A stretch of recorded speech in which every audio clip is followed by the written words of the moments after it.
Welcome to Kenton's videos. Enjoy the video. In this video, I will explain how to make rice waffles. First, gather all your ingredients. You will need about 1 cup of cooked rice, half a cup of all-purpose flour, 2 large eggs, and 3/4 of a cup of milk.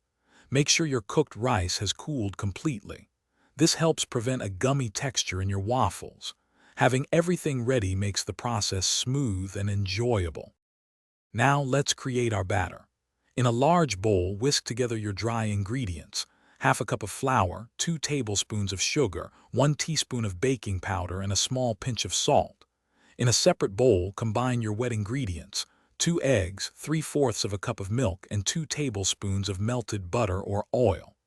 Gradually add the wet mixture to the dry, then gently fold in your 1 cup of cooled cooked rice. Mix until just combined, avoiding overmixing. With your batter ready, it's time to cook.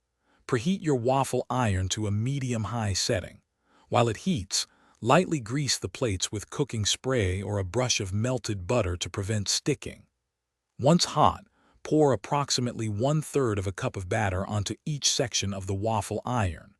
Close the lid and cook for about 3 to 5 minutes, or until golden brown and crispy. Your delicious rice waffles are now ready to enjoy. Serve them warm with your favorite toppings: fresh berries, a drizzle of maple syrup, or a dollop of whipped cream are all fantastic choices.